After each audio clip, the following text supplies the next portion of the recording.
de massa, né? Por exemplo, na combustão do hidrogênio, temos a reação. Nesse caso aqui, essa reação já está balanceada, né? Nós temos, então, dois hidrogênios mais um oxigênio, né? Que forma 2H2O, beleza? Ou seja, como nós podemos explicar essa reação? Antes da reação, né, a massa dos reagentes era 4 gramas de hidrogênio mais 32 gramas de oxigênio, que totaliza no total 36 gramas no total, certo? Que eu costumo falar aqui? Lembrando que aqui está considerando as massas molares dos reagentes, viu? Por isso que esses valores estão dessa forma.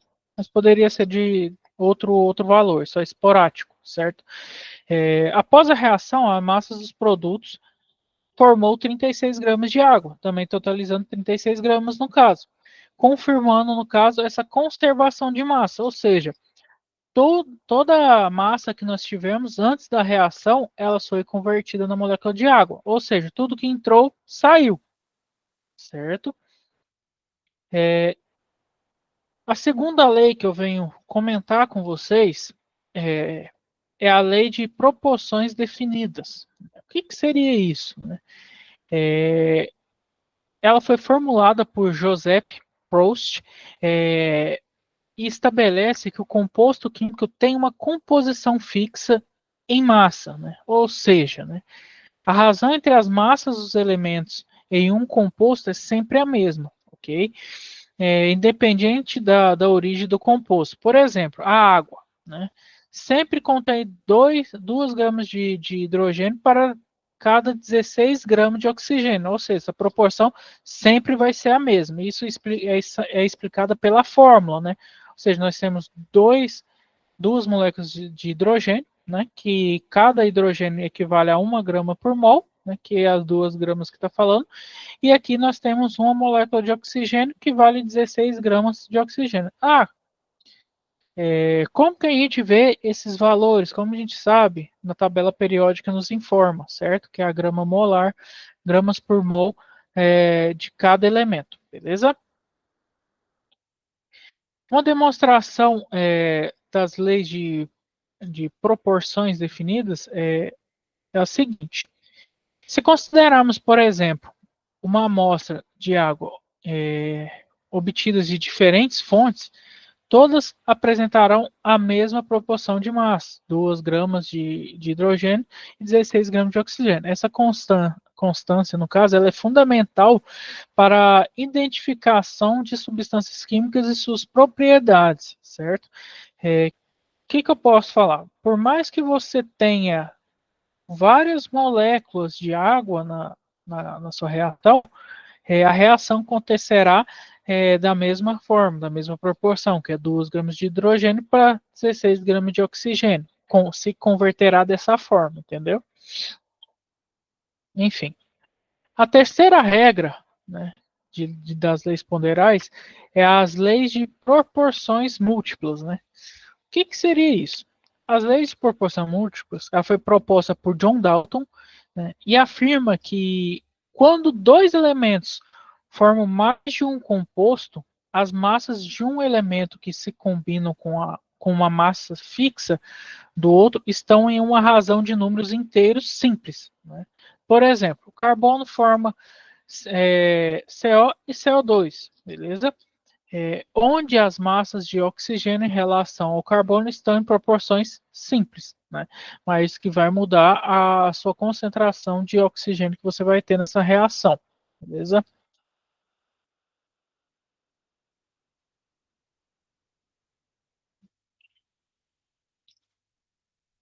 Uma demonstração, um exemplo, né, das leis de proporções múltiplas é o seguinte, né? Vamos considerar os compostos de carbono, por exemplo, né? Em CO, por exemplo, a massa de oxigênio é 16 gramas para 12 gramas de carbono. Já para CO2, nós temos a massa de oxigênio em 32 gramas, né, que duplicou esses 16 gramas, né, para 12 gramas de carbono. Assim, a razão entre as massas de oxigênio e se combina com a quantidade fixa de carbono, é 1:2, ilustrando a lei. Beleza? Mais para frente nós faremos alguns exemplos que vocês vão entender essas proporções. Por exemplo, 1:1, 1:2, certo? Qual, quais são as aplicações das leis ponderais? As leis ponderais, elas são essenciais nos cálculos estequiométricos, por exemplo, né, que permite prever as quantidades de reagentes e produtos em reações químicas. Nas indústrias, por exemplo, essas leis elas ajudam a garantir a eficiência da produção, certo? A pureza dos produtos e a viabilidade econômica dos processos, porque com isso a gente consegue dimensionar tudo que será gasto na nossa reação e na nossa produção daquele determinado produto, né? Sendo assim, o que ocorre? A gente evita desperdício, já sabe o que vai acontecer na reação, certo? Então, se então a estequiometria é uma área muito importante das leis ponderais, em que ela está diretamente relacionada, então o que seria ela? Né? Ela é um ramo da química que estuda relações quantitativas entre os reagentes e produtos das reações químicas, por exemplo. Ela se baseia nas leis ponderais e permite, no caso, calcular quantidade de substâncias necessárias ou, então, no caso, produzidas em uma reação. Ela utiliza a relação entre mols, e geralmente gramas ou litros, certo? E a massa e número de partículas, ok? Para realizar, no caso, então, um cálculo de reagente de produto, a gente tem, fácil a gente deve seguir as seguintes, né? É, desculpe. Deve seguir os seguintes passos, podemos se dizer, né? Primeiro, a gente escreve a equação balanceada da reação, certo? No caso, muitas vezes já chegará para nós sem ser balanceado, teremos que balancear. Posteriormente, a gente pega essa reação, converte as massas do reagente dos produtos em mols, né? Que isso a gente utiliza a tabela periódica como um auxílio, né? Utiliza a terceiro passo seria utilizar a razão molar para calcular a quantidade desejada, é aquilo que eu estava comentando com vocês quase agora, né? Que é aquela relação se o produto, se o reagente que está sendo preparado para formar o produto está 1:2 ou 1:1, certo? Essa relação que a gente utiliza, passa essa razão molar para essa, essa desculpa, passa o valor molar que nós tínhamos adquirido no segundo passo para essa razão molar. Se é 1:2, a gente multiplica por 2, por exemplo, certo? E depois a gente volta para trás convertendo essa massa molar que a gente encontrou nessa razão molar para, para gramas, certo? Isso com auxílio também da tabela periódica. Vamos a um exemplo com vocês, né? Vamos considerar a síntese de amônia, certo? Nós temos N2 mais 3H2, que forma 2NH3, né? Então, podemos se dizer, então, aqui, que se nós formos balancear e encontrar a produção de nossa amônia visto do N2, do nitrogênio, nós temos uma reação 1:2. Se for em função do hidrogênio, nós temos uma reação 3:2, certo? Por exemplo, então, aqui a massa total dos reagentes são 28 gramas de nitrogênio, mais 6 gramas de hidrogênio, certo? Por que é 6 gramas de hidrogênio? Nós temos aqui na frente da molécula um 3, certo? E nós temos a molécula de 2 hidrogênios, certo? Então, 3 vezes 2, 6. E a massa molar desse hidrogênio é 1 grama por mol. Tudo isso aqui deve formar, então, a massa total de produtos de 32 gramas de amônia, certo? Seguindo, no caso, as leis ponderais. Vamos confirmar aqui? Por exemplo, então, na molécula de amônia aqui, nós temos o nitrogênio que equivale a 14, certo? Mais 3 hidrogênios, certo? Que vai dar 17, certo? Como nós temos duas moléculas de amônia aqui, vezes 2, que no caso fecha com os 34. Entenderam? Dando sequência, as leis ponderais, então, estão diretamente relacionadas, no caso, com a conservação de massa, as proporções definidas e as proporções múltiplas, né, que são as três leis que eu citei para vocês. Né. No caso, pessoal, elas são fundamentais para a compreensão das reações químicas e elas não só formam a base da estequiometria, mas também são cruciais em aplicações práticas na indústria e na pesquisa científica. Por exemplo, na indústria química, as leis ponderais, elas permitem que o cálculo preciso de reagentes e produtos, garantindo, no caso, eficiência na produção e minimizando, no caso, os desperdícios, igual eu tinha falado anteriormente a vocês, certo? Para pesquisas científicas, o que que isso influencia? Essas leis, elas ajudam a validar experimentos e interpretação de resultados, beleza? Ah, como que ajuda nesse caso? Simplesmente você vai lá, faz a sua reação anteriormente na teoria e depois quando você vai lá, quando você vai executar a parte prática, tem que dar o que você planejou na teoria e com isso você consegue validar esses resultados, certo? Enfim, pessoal, na apostila tem a parte de leis ponderais, aqui é só um complemento mesmo. Alguém de vocês tem alguma dúvida sobre leis ponderais?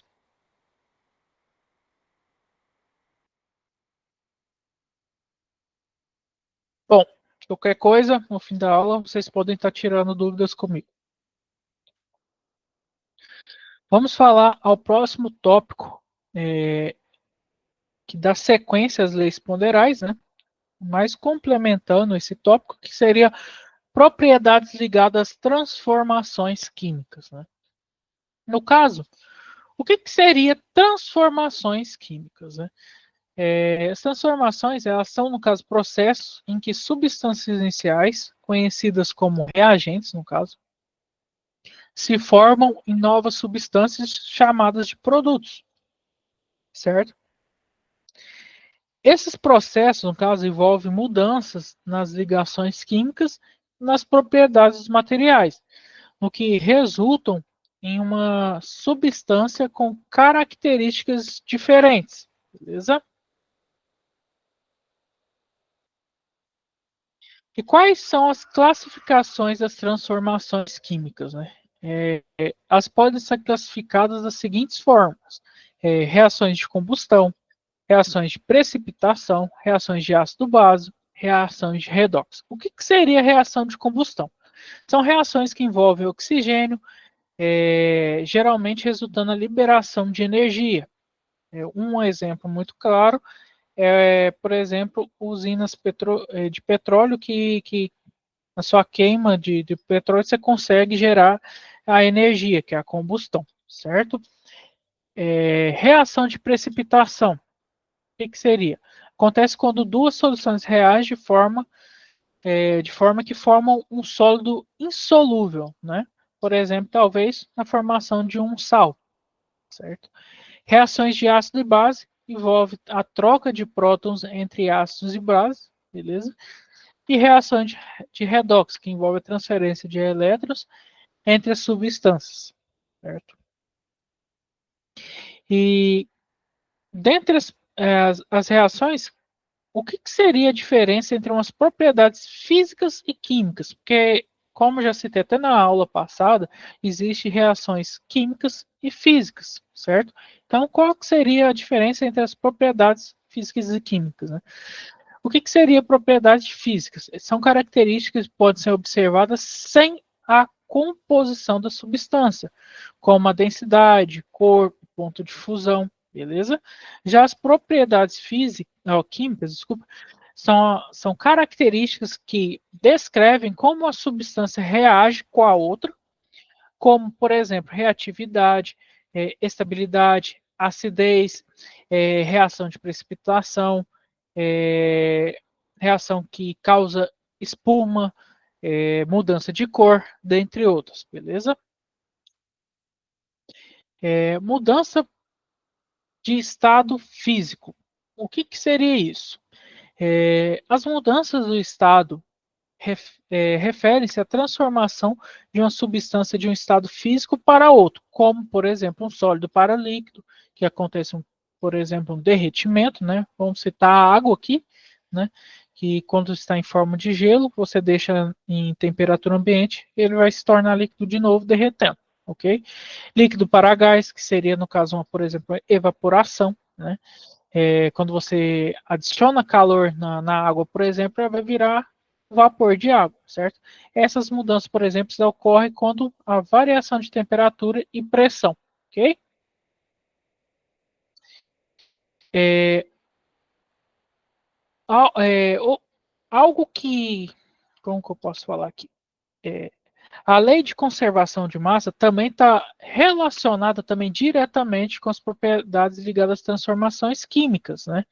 Como já expliquei anteriormente, no caso, a lei de conservação de massa, ela afirma em uma reação química, a massa total dos reagentes é igual à massa total dos produtos. Isso significa que a matéria não é criada nem destruída, ela é apenas transformada. Lembra que eu falei isso? E então, para reações químicas ligadas às transformações, ela também está diretamente relacionada. Por quê? Todos os reagentes que nós tivemos na nossa reação vai se tornar um produto. Então, as leis ponderais estão aqui diretamente relacionadas nas transformações químicas, certo? Então, sobre energia nas transformações químicas. O que seria, o que ela influencia, podemos dizer, né? As reações químicas, elas envolvem a absorção ou, no caso, liberação de energia. Por exemplo, reações exotérmicas, ocorre liberação de calor para o meio, como no caso a combustão. E reações endotérmicas, ocorre a absorção do calor do meio, como, por exemplo, a fotossíntese, que ocorre nas plantas, certo? Sinais de uma reação química. Quais são os sinais que indicam que está ocorrendo uma reação química? Existem vários indicadores, por exemplo, que sugerem que a reação química ocorreu, por exemplo, como mudança de cor, formação de gás, que você pode ser visto por bolhas, formações de precipitados, que você pode ser visto por sólidos na sua reação, certo? Ou, no caso, mudança de temperatura, tanto o produto ficando na temperatura mais elevada, quanto também numa temperatura menos elevada, ou seja, reduzindo a temperatura. Outro detalhe também, geração de espuma, empedramento dessa reação, certo? Às vezes não é o que queremos, mas é o que pode acontecer essas reações também indesejadas. Sobre reações de combustão, né? As reações de combustão, elas envolvem, no caso, a reação de uma substância com oxigênio, como foi dito anteriormente. Ela produz, no caso, dióxido de carbono e água. Por exemplo, a combustão do metano, CH4, resulta em CO2 mais água, né?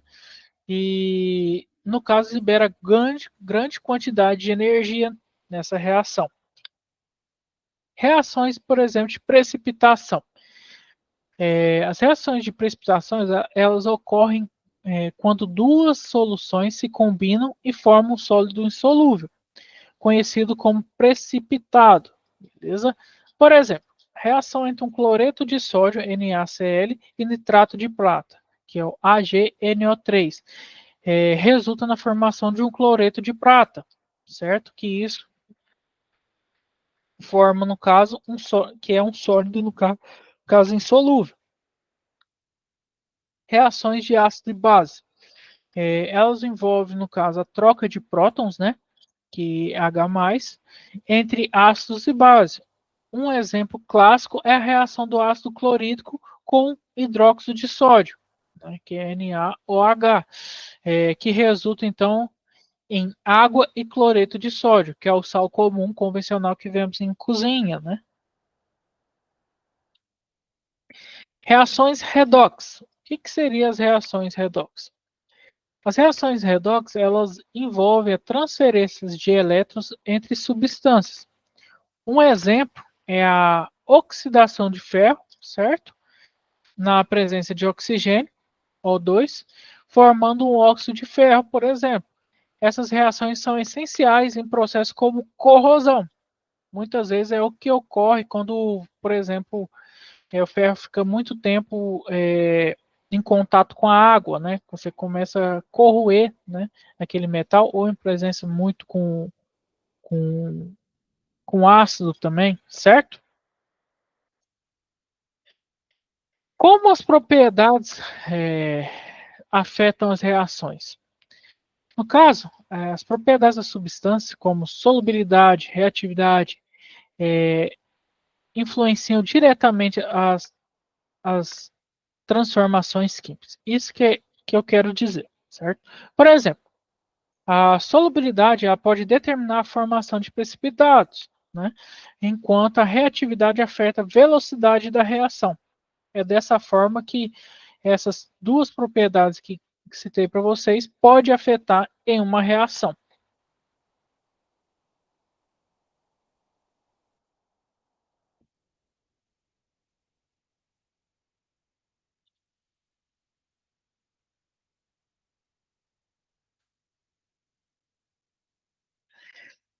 É, outra parte muito importante das propriedades ligadas às transformações químicas é o equilíbrio químico.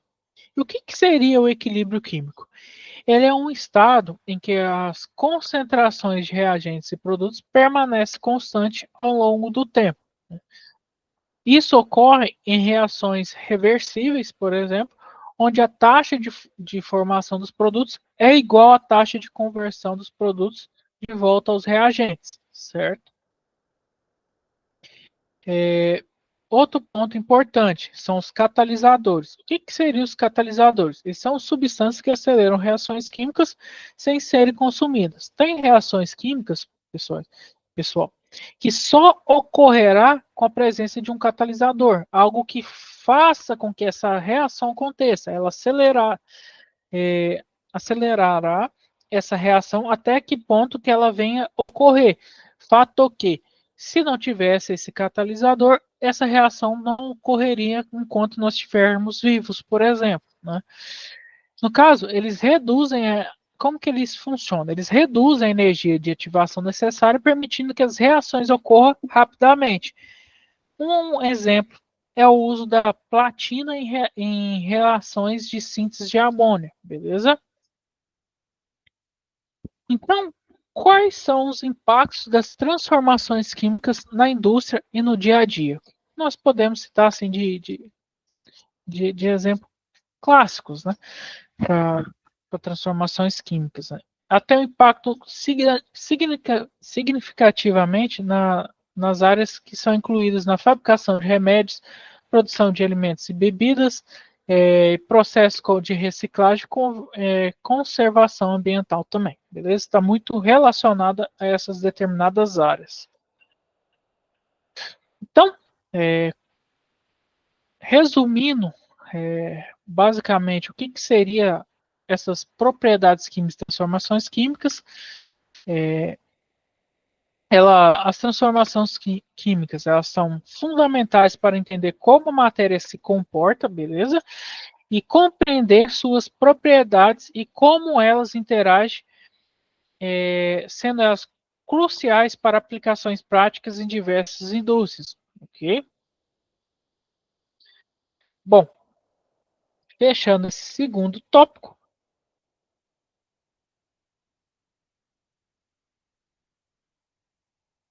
vamos ao terceiro tópico, né, que seria o balanceamento das equações químicas, né? Esses três tópicos até o momento, entre eles estão muito relacionados, né? A lei ponderais, a gente falava das massas, das reações e o balanceamento químico que é necessário para que a gente consiga fazer o cálculo de produção daquele determinado produto. Igual é aqui que a gente vai definir corretamente aquela proporção, se é 1 para 2, 1 para 1, 1 para 3, 2 para 3 e vice-versa, certo? Então, o que seria balanceamento das equações químicas? O balanceamento das equações químicas é um processo de ajustar os coeficientes das substâncias em, em uma reação para que a quantidade de átomos de cada elemento seja a mesma no reagente e nos produtos, respeitando, no caso, a lei de conservação da massa, ou seja, tudo isso que a gente vem comentando hoje estão todos relacionados, beleza? Pessoal, só um minutinho aqui que eu vou só trocar o fone aqui.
Pronto, desculpa.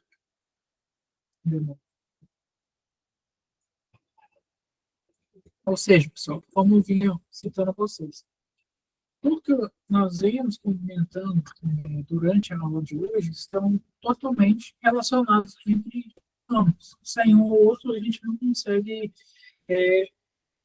resolver, né, as reações químicas. Certo?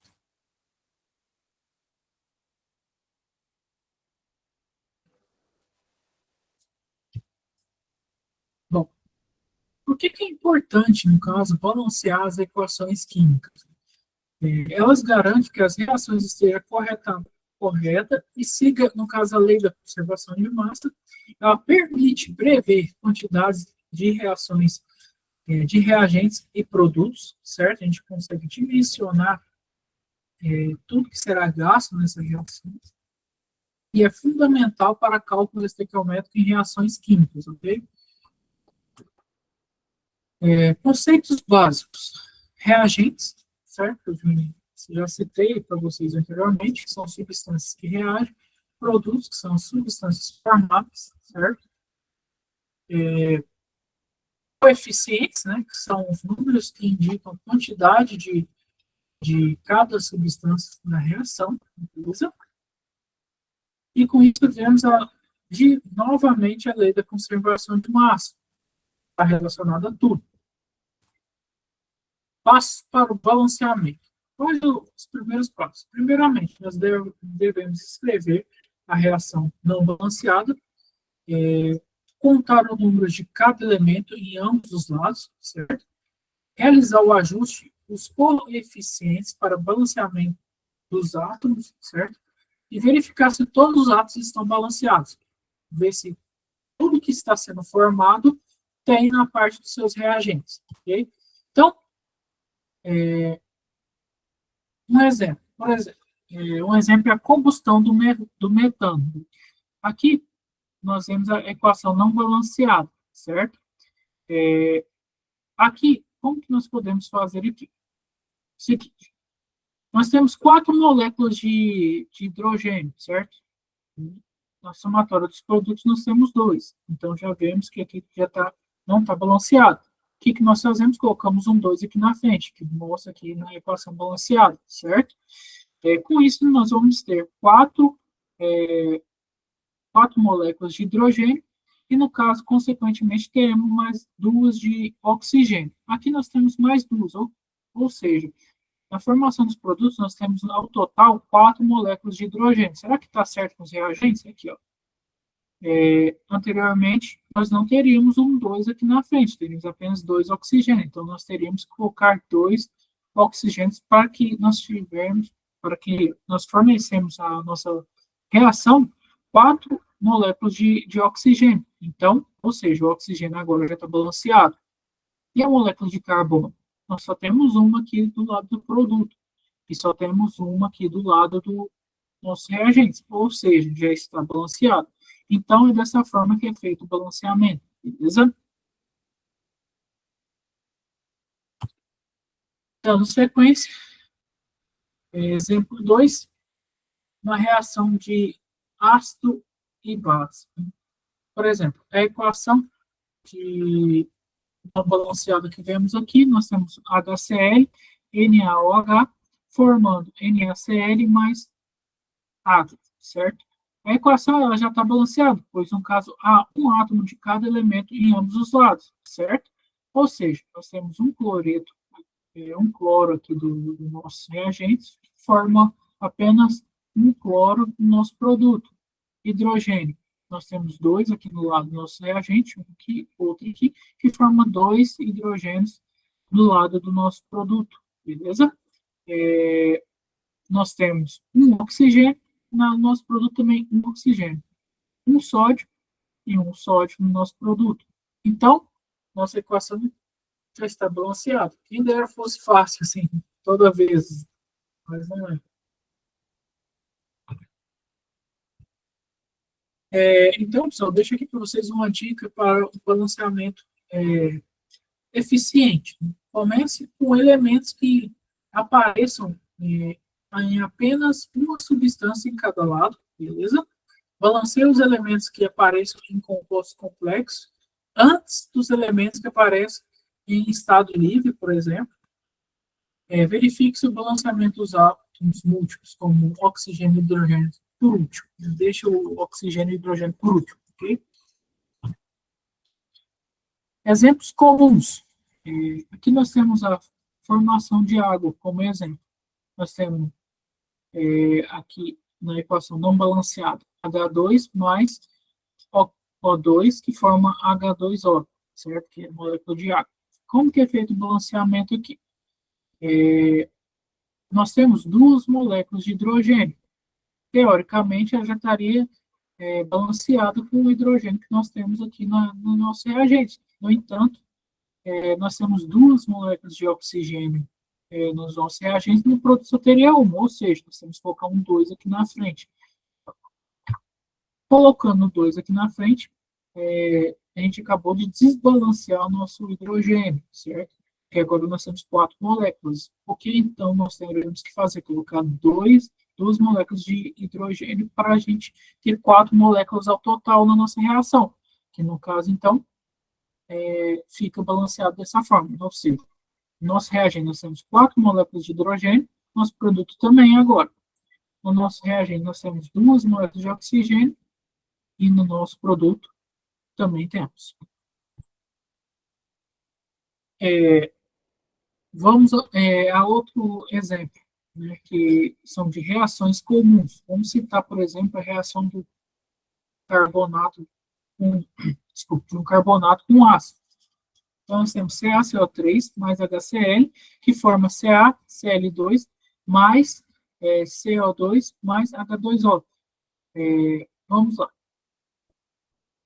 Parando para observar, né, nós temos uma molécula de Ca, de cálcio, e no produto temos uma também. Ok, aqui nós temos uma molécula de carbono, no nosso produto também temos. Ok, então, nesse caso, nós temos 3 moléculas de oxigênio, e no nosso produto nós temos 2 aqui, e 1 aqui, forma 3. Ok, então nesse caso estaria balanceado. HCl. Vamos lá, nós temos uma molécula de hidrogênio aqui. No entanto, nós temos 2 moléculas de hidrogênio no nosso produto. No nosso reagente, nós temos uma molécula de cloro. No entanto, nós temos 2 moléculas de cloro no nosso produto. O que nós temos que fazer, então? O único detalhe que falta aqui é colocar um 2 aqui na frente, que fica balanceado com o nosso produto. Ou seja, realizando o balanceamento, foi colocado 2, e agora sim, nós temos 2 moléculas de hidrogênio, e no nosso produto nós temos também 2 moléculas de hidrogênio. Nosso reagente, nós temos 2 moléculas de cloro No nosso produto também temos 2 moléculas de cloro, certo? Bom, para o balanceamento da reação redox, por exemplo, que no caso são de oxirredução, envolve 2 etapas, beleza? O balanceamento de semi-reações de oxidação e redução, e depois igualação, igualar, no caso, do número de elétrons transferidos, beleza? Por exemplo, reação de permanganato com unhas de ferro. O balanceamento, no caso, ele envolve uma separação em 2 semi-reações e ajuste de elétrons. Ou seja, nós temos o MnO4 mais o ferro, que forma a separação desse Mn. Então, vira Mn mais F3+. No caso, a reação ocorre simplesmente na parte dos elétrons, ok? Que é essa parte aqui em cima que eu demonstro para vocês. Ou seja, nós tínhamos um MnO4 menos e mais um ferro 2+, que no caso formou um ferro 3+, e o M e a separação formou um Mn2 menos, certo?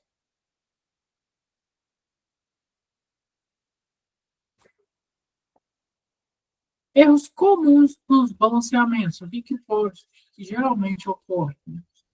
É ignorar, no caso, a lei de conservação de massa, balancear apenas alguns elementos, esquecer de outros, usar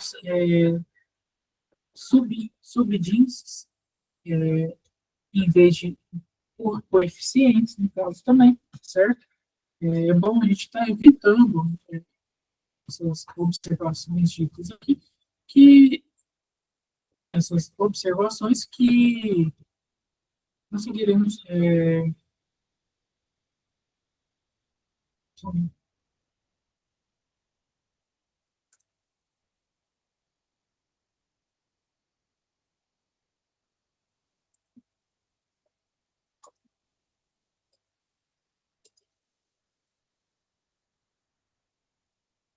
que, que a gente conseguirá fazer um balanceamento adequado.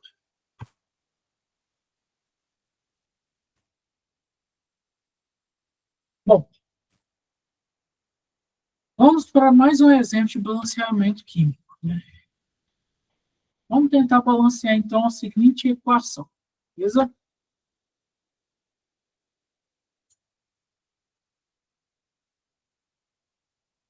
Nós temos uma molécula de C3H8 mais O2, que formam CO2 mais H2O. Beleza? Então, vamos começar da seguinte forma. Nós temos 3 moléculas de carbono, beleza? Aqui do nosso lado do produto, nós temos apenas um. Nós temos 8 moléculas de hidrogênio. No nosso produto, temos apenas 2. Né? Temos 2 moléculas de oxigênio. No nosso produto, temos 3. Ou seja, está tudo balanceado, certo? O que nós podemos fazer aqui? Nós temos 3, certo? Nós temos a primeira parte, como que eu trabalho? Né? Eu tento tirar esse número que está em ímpar, no caso 3, para um par, certo? Ou seja, se aqui nós temos, vamos começar pelo hidrogênio, por exemplo. Nós temos 8 hidrogênios, aqui vai ser 4.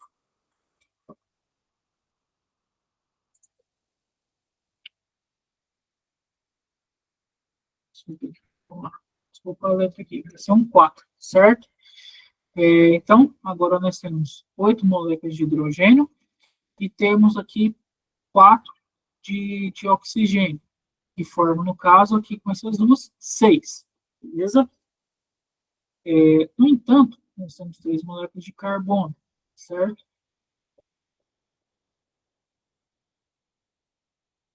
Três moléculas de carbono, ou seja, aqui vai ser 3.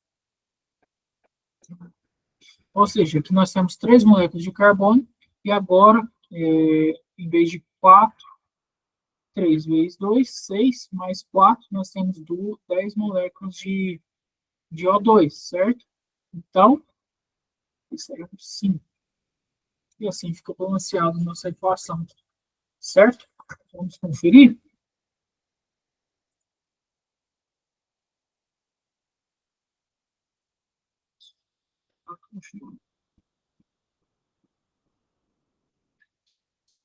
Está certinho. Então, vamos ver.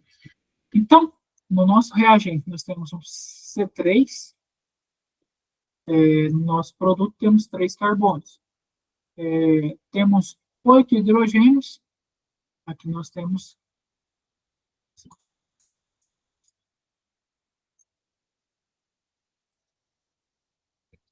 No nosso produto também temos 8 hidrogênios, certo?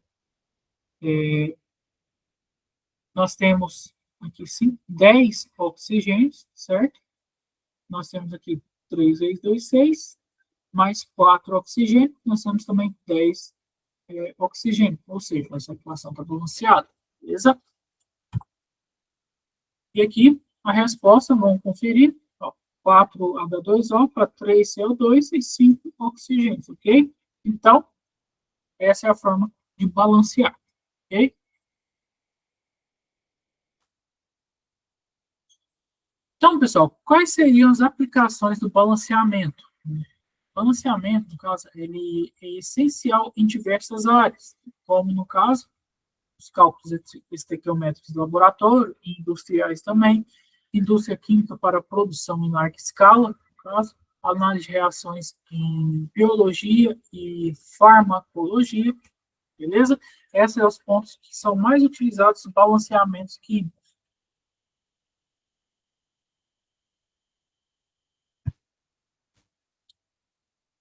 Bom, por fim, o balanceamento das equações químicas é uma habilidade que é, no caso, fundamental para a química, né?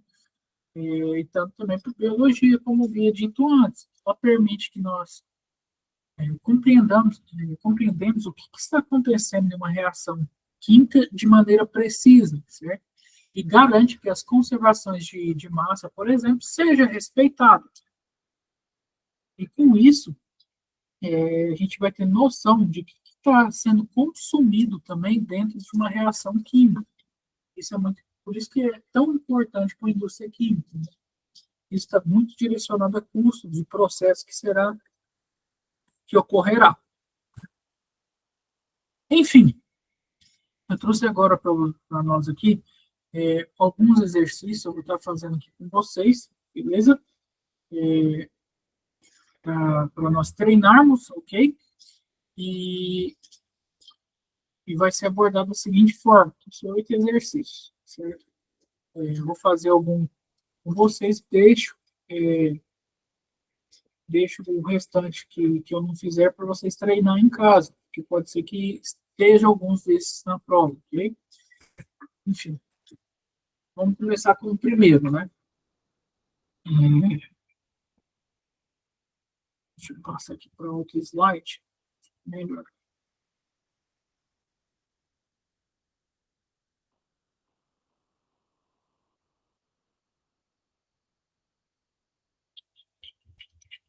Só um minutinho para organizar aqui.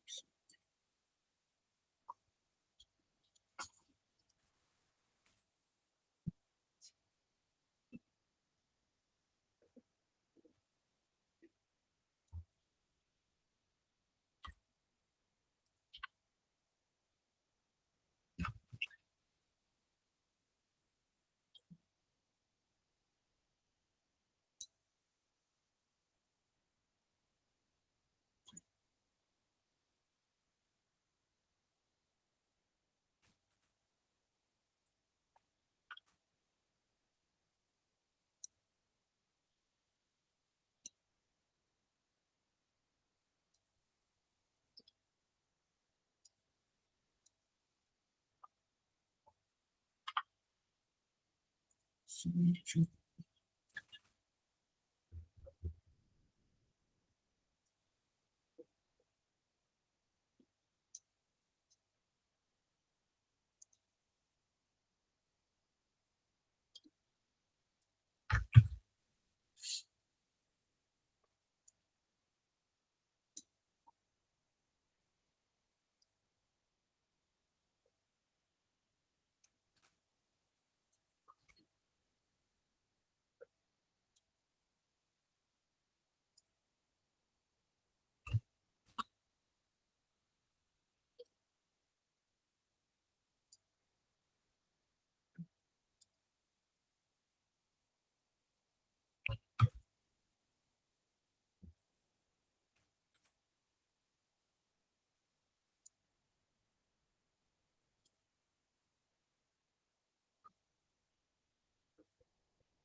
Bom, pessoal, vamos começar com o exercício 1, beleza? Então, peço desculpas pela letra aqui, que não vai ficar muito boa, mas espero que dê para entender aqui.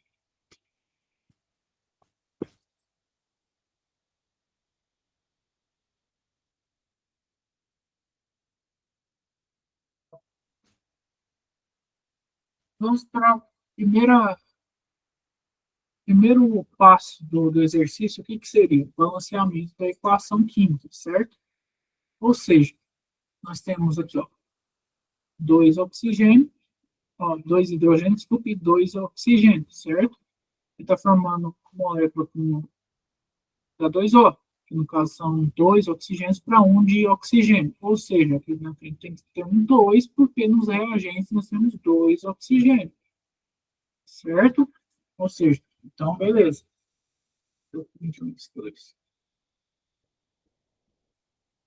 Só um pouco diferente aqui. Vou colocar as letras aqui para ficar melhor. Então, nós temos dois.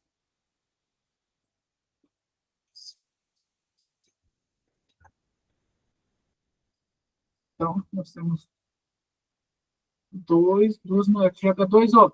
Que no caso, então, agora formou quatro hidrogênios, certo? Então, nós temos que balancear o hidrogênio aqui também, que vai ser dois hidrogênios. Beleza?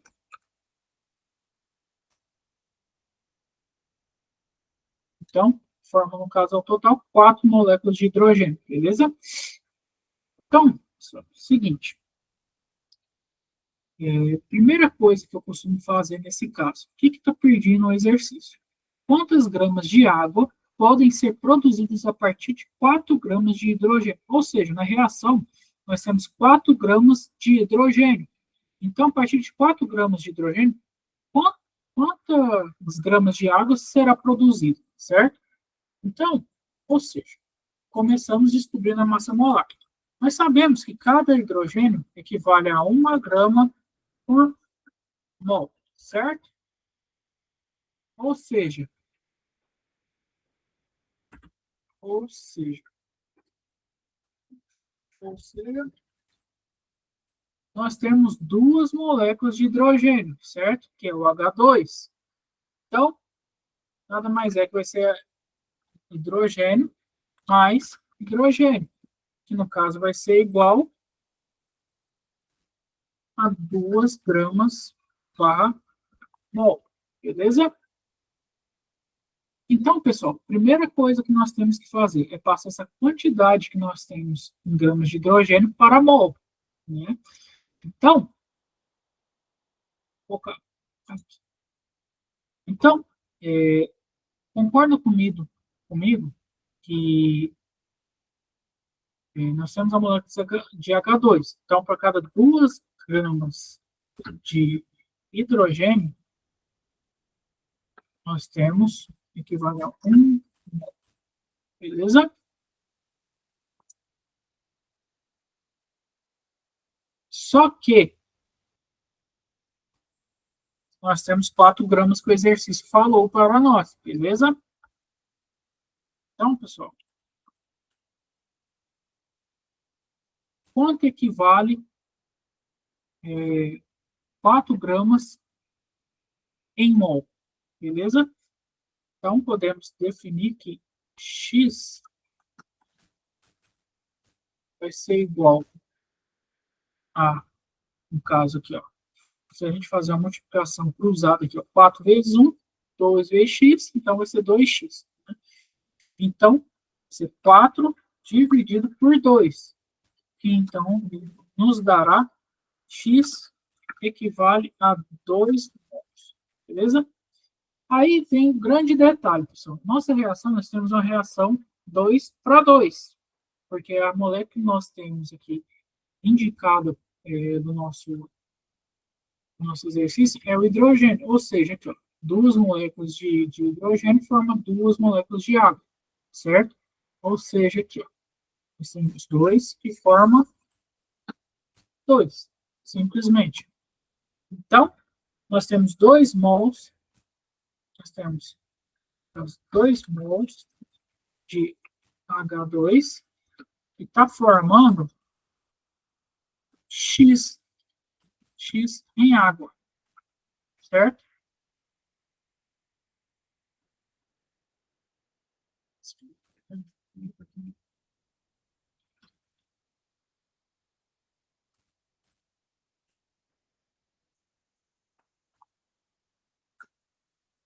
Beleza? Então, pessoal, o que nós estamos formando? Basicamente, duas moléculas por 2, então, X vai ser igual a, vamos supor aqui, ó, multiplicando cruzado, igual eu falei, 2 mols de hidrogênio vezes 2 vai dar 4. 2x de água vai dar 2x. Então, 4 dividido por 2. Então, podemos dizer que x equivale a 2 mols de H2O. Beleza? Então, para cada 2 mols de hidrogênio, nós também teremos 2 mols de água. O que o exercício pediu? Quantas gramas de água podem ser produzidas, certo? Então, vamos ao próximo detalhe. Qual que é a massa molar da água? Certo? Nós temos, então, a massa molar. 2 hidrogênios, então, H mais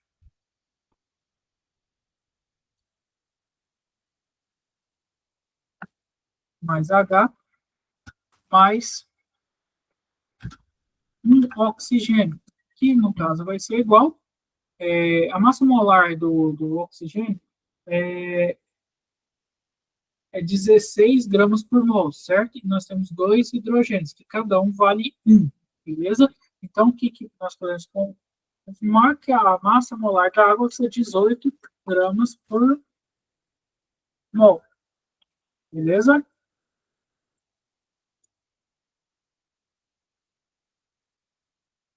Então, pessoal, vocês concordam comigo que nós temos 2 mols de H2O, certo? Ou seja, para cada 18 gramas de H2O, nós formamos 1 mol de H2O, certo? Então, quantas gramas nós teremos de água se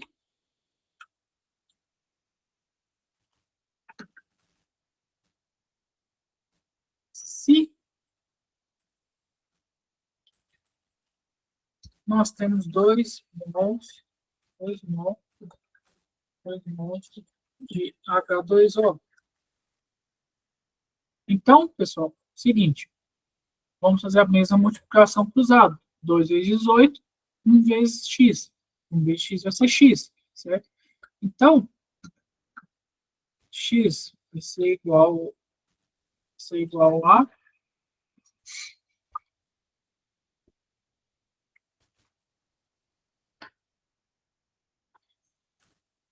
36 gramas de H2O. Certo? Então, essa é a resolução do exercício. Ao final, a pergunta. Como que foi a pergunta? Quantas gramas de água podem ser produzidas a partir de 4 gramas de hidrogênio? Então, o que nós podemos concluir? Que a partir de 4 gramas de hidrogênio, nós produzimos 36 gramas de água. Ok? Vamos estar fazendo aqui o segundo exercício. Esse aqui com isso.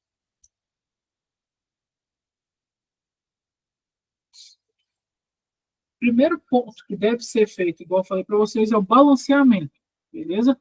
Nesse exercício, o que foi pedido? Solicitado para nós. Quantos mols, ou seja, a gente já vai parar só nessa parte aqui. Não precisa calcular a parte da grama. Quantos mols de CO2 são produzidos a partir de 44 gramas de propano? Ou seja, a partir de 44 gramas dessa molécula C3H8, quanto que a gente conseguirá produzir de CO2? Então vamos lá. Primeira coisa que nós temos que fazer é fazer o balanceamento químico. Ou seja, nós temos 3 moléculas de carbono. Aqui do outro lado temos apenas um. Já vemos que temos algo errado aqui, certo? Nós temos 8 moléculas de hidrogênio. Do lado de cá nós temos quanto? Apenas 2. Temos 2 moléculas de oxigênio. Do lado de cá temos apenas 4. Então, começa pelo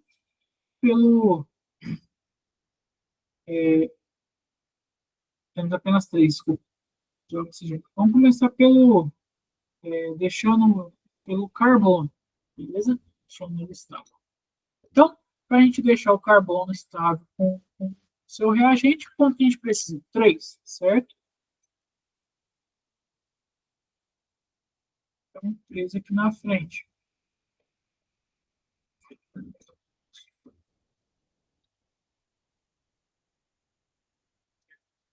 Ok, temos 3 moléculas de carbono. Então, ok, agora nós temos 3 moléculas de carbono, 6 de oxigênio e uma de oxigênio. Aqui do outro lado, nós temos 8 moléculas de hidrogênio, não temos? Então, aqui vamos estabilizar isso aqui também, esse produto. Aqui vai ser 4, que vai virar 8 hidrogênio, beleza? Ou seja, agora nós temos 10 oxigênio, certo? Então, o que nós precisaremos? De um 5 aqui, beleza?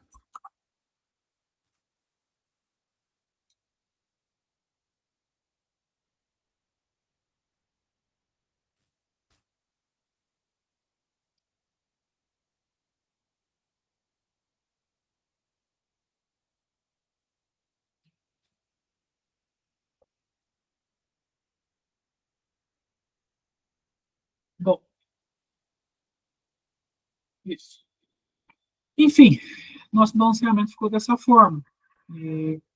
Nós temos moléculas 3 moléculas de carbono, que aqui no nosso produto temos também 3 moléculas de carbono. Nós temos 2 moléculas de hidrogênio, no nosso produto também temos. Nós temos 10 moléculas de oxigênio e no nosso produto também temos. Beleza, então agora está balanceado, certo? Então, vamos começar então descobrindo quantos mols, quantas gramas por mols tem a molécula de propano, beleza? Se nós realizarmos o cálculo, se nós realizarmos o cálculo de massa molar de propano, nós encontraremos da seguinte forma. Nós teremos C mais C, C mais C. São 3 moléculas de propano, de carbono, mais 8 de hidrogênio, certo?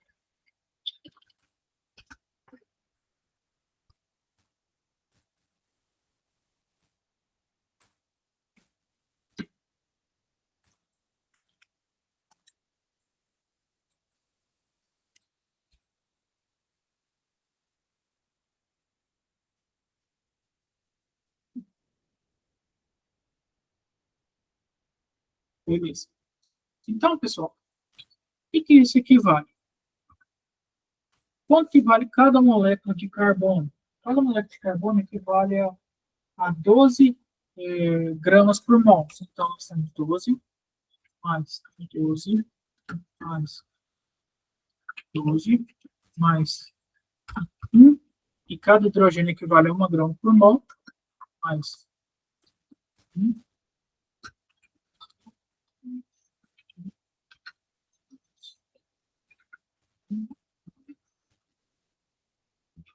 2, 3, 4, 5, 6, aqui. Então, pessoal, somando todos esses valores aqui, encontraremos, então, 44 gramas por mol, certo?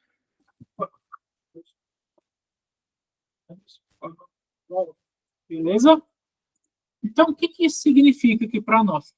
O exercício já falou que nós temos 44 gramas de propano, certo? Ou seja, nós temos um mol, só um mol de propano, certo? Então, dando sequência, nós nem precisamos fazer o restante da conta, porque concorda comigo, se nós temos 44, se o propano equivale a 44 gramas por mol, e o exercício nos proporcionou 44 gramas de propano, nós temos um mol, beleza? Então, o que, que nós precisamos fazer agora? Realizar a estequiometria. O que, que seria isso? Olha só, proporção molar. Para cada uma molécula de propano, nós produzimos 3 moléculas de CO2, beleza? Então, essa reação, ela está 1:3. Certo? E nós temos, então, 1 mol de propano, C3H8, beleza?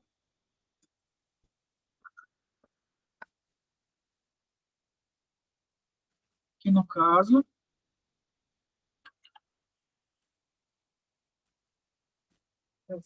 vai formar X, beleza? Então, X equivale a 3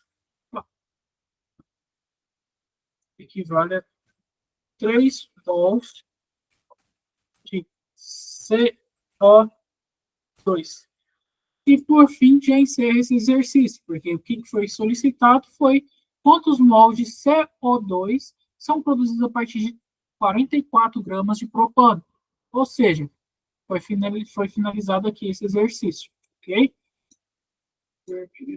Beleza? Vamos ao próximo exercício.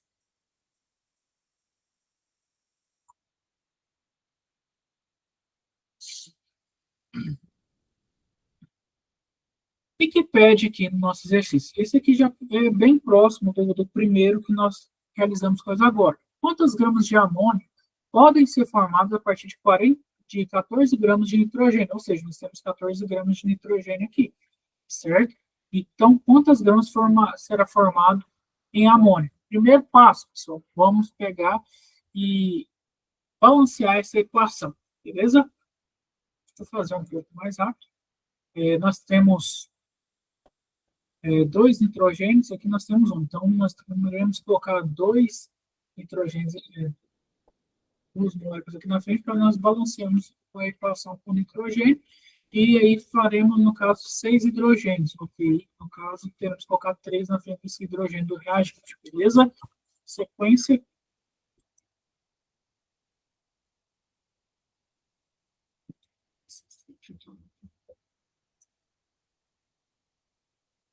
Beleza?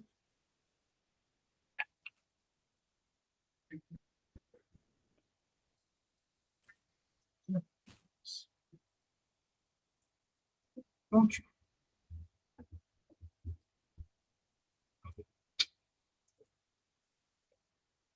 Visto que a equação já está balanceada, vamos dar sequência então.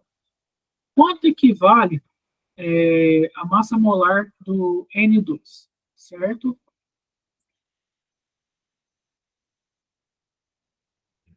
Então, vamos lá. N mais N será igual a... Então, cada massa molar do N equivale a 14, certo? 14, que então encontraremos o valor de 48 gramas por mol. Beleza? Então, pessoal, se nós temos 28 gramas por mol e temos 14 gramas de nitrogênio que foi nos fornecido pelo exercício, o que nos informa 28 não é o dobro de 14, então nós temos 2 gramas de nitrogênio, 2 mols de nitrogênio, desculpa. Então, pessoal, essa reação da formação da amônia é 1:2. Então,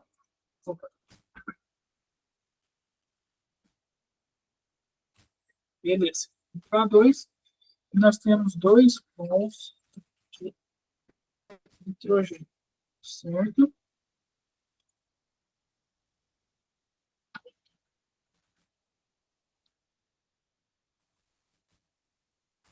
E vai formar, no caso, X, beleza? Então, quantos mols de nitrogênio nós iremos formar? De amônio, desculpa. Formará 4 mols de NH3, beleza? Então, se nós formamos 4 mols de NH3, quantos mols, gramas por mols tem a amônia? Então, vamos lá. 3 igual N mais H mais H, certo? E no caso, então, a amônia brasileira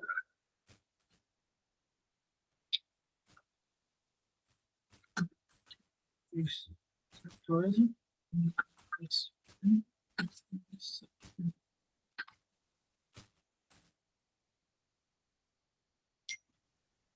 A mesma coisa que nós falarmos que então equivale a 17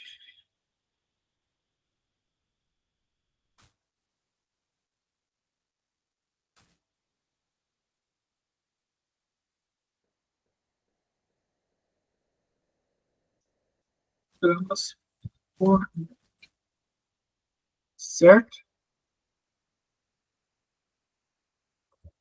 Então, pessoal, teremos o seguinte: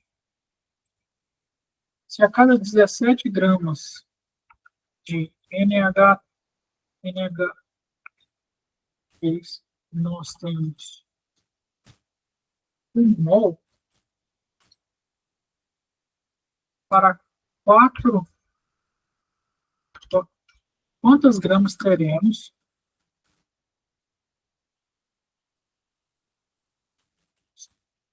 Para 4 mols. Então, x vai ser igual a 1 vezes x é x. 17 vezes 4, 68.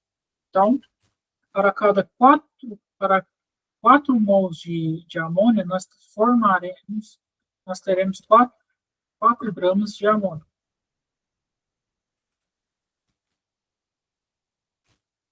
Beleza? Enfim.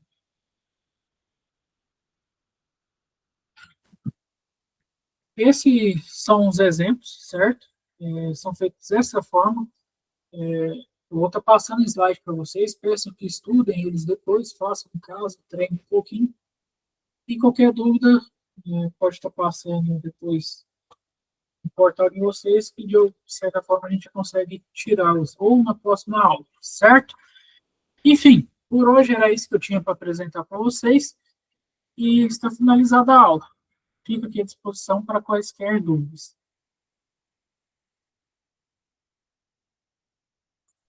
Ok.